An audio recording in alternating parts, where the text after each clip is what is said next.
Hello everyone and welcome to episode number 3 of Knack TV. I'm your host Neil Malek. I'm a software and professional development teacher with 10 years of experience, and I have 2 goals here today. Short-term goal, I want you to be a little bit better at what you do after you watch this video. My long-term goal, I want you to be stupendously good at what you do. I challenge you, take what you learn out of this video, turn around, take it to work, try to apply it in your day-to-day life. After you get a chance to try to apply it, go down to the comments, let me know whether it worked or not. I really love feedback on this. Now we're in the middle of week number 1, the war on bullet points, which means that we're in the midst of trying to take our PowerPoint presentations and improve them. Because let's face it, neither you nor I wants to sit through another lame PowerPoint presentation that makes you want to fall asleep. Specifically, this is episode number 3, and so this is the episode entitled Smart Art. Now, if we look at the PowerPoint presentation that we've been looking at for the rest of the week, we see that on the last slide we have sort of a process described. And when we talk about processes, we're talking about something that, again, shouldn't be text information, just like our previous 2 episodes, but there's probably a more specific way to deal with that text information. In episode number 1, we saw that bullet points a lot of times are driven by our stage fright. And so we added a little bit of emotional context by adding pictures. We used speaker notes to solidify our feelings of how well we understand this presentation and solidify ourselves so we have a nice understanding that when we stand in front of our team, we won't lose track of what we're trying to talk about. In episode number 2, we realized that we had some data that wasn't just emotional in nature. We needed to make sure that we could give it some context because it was numeric data. So we created charts. Not only that, but I went ahead and gave you guys a little bit of information about design principles, those 2 design principles being contrast and repetition, to really make that chart pop. Now we're on to episode number 3 here, and in episode number 3 we look at something that is a process, and so we need to be able to say step 1 is this, and step 2 is this, and step 3 is this. So we actually need a little bit of text on the screen here, but we also would really like to have something visual that gives us something that hits that visual part of our brain, something that resonates, and something that gives us more context to what we're looking at. And sort of shows us the relationships between the different steps. Do the steps go in a loop, or is it sequential? Do they interrelate with one another? Those sorts of things. And so anytime that you've got these individual chunks and we need to show the relationships between those chunks, you're always talking about a diagram. Now in Office 2003, our old diagrams, if anybody who's watching this video is stuck with Office 2003, I'm sorry. The diagrams in Office 2003 were ugly and difficult to deal with. And so in tomorrow's Alternative Fridays, we're going to take a look at Diagramly, which is a great website for building diagrams. I would highly recommend you take a look at that episode rather than trying to do diagrams in PowerPoint 2003. PowerPoint 2003 stinks. It's terrible. Don't use it. PowerPoint 2007 and 2010 have this really cool diagramming feature called Smart Art, and that's exactly what we're going to take a look at here today. It's so easy to use, I'm about to show it to you in about 30 seconds here. Step 1, we click inside the data that we want to turn into a diagram. You see there's a blinking cursor in there, we're now working with the text. Step 2, we click at the top of the screen in that home ribbon on a button called Convert to Smart Art. Notice you got a bunch of different types of diagrams listed in there. So if it was a cycle or if it was an org chart or something like that, you could absolutely use that. But here, this is a step-by-step process. So I'm just going to grab the arrow process button right here. And you see, bam, just like that, you've got yourself a diagram that shows you the relationship between step 1, step 2, step 3, step 4. It's just that easy.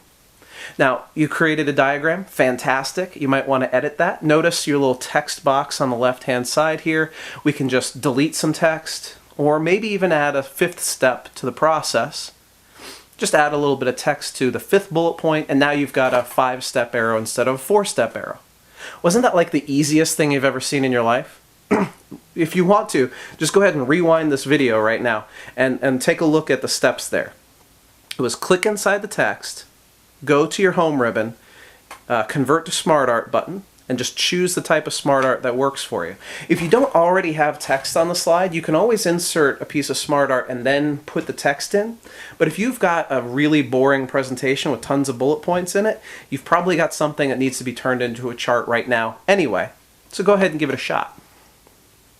Now, I'm not going to leave it at that though. I think there's one more thing that you guys should take a look at when you're looking at the Smart Art. When you're clicked on the Smart Art, you'll notice at the top of the screen you have certain Smart Art tools.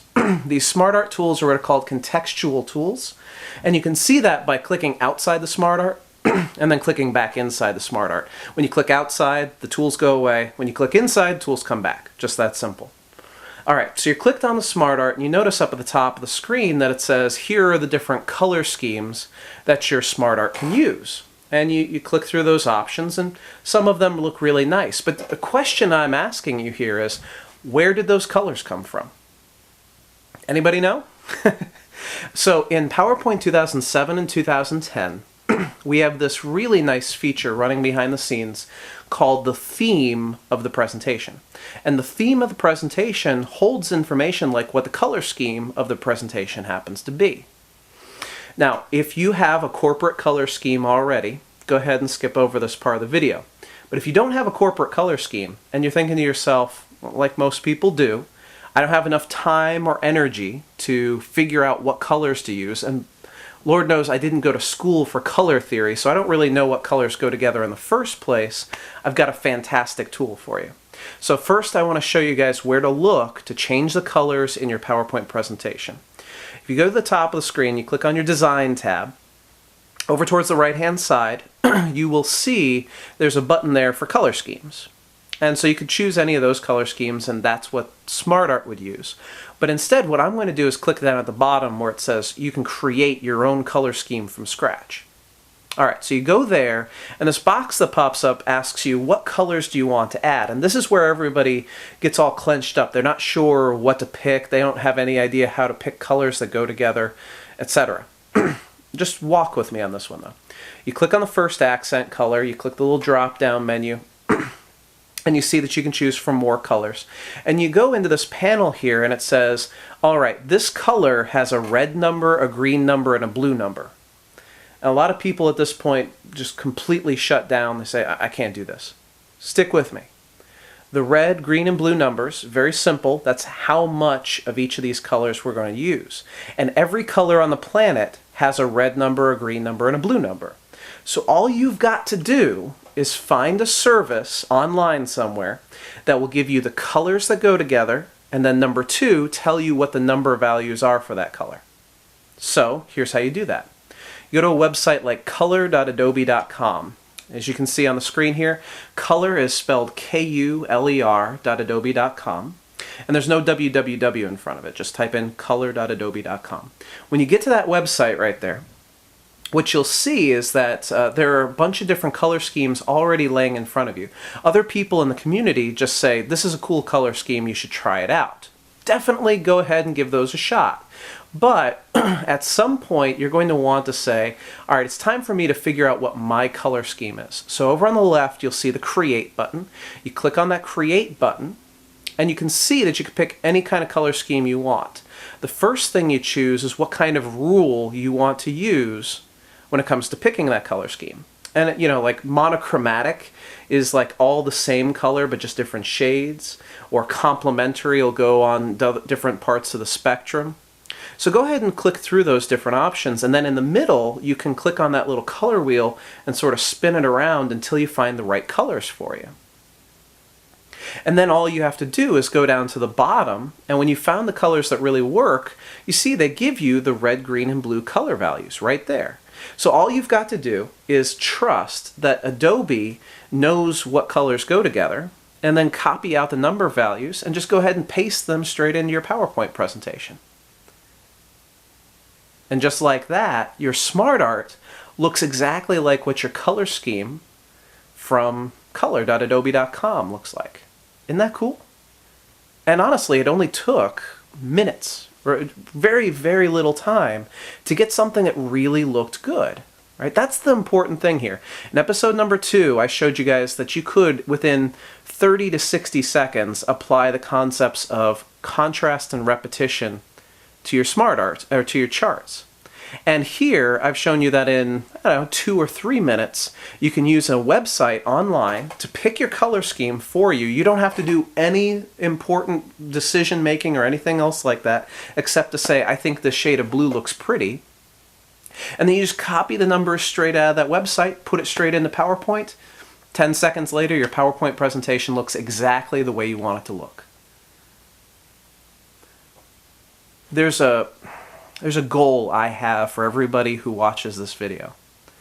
Ultimately, I would like every single one of us to be what Seth Godin calls a linchpin in your organization. I want you to be so valuable to your organization, they couldn't imagine living without you. And one of the ways you do that is by going just that 3% further than anybody else goes.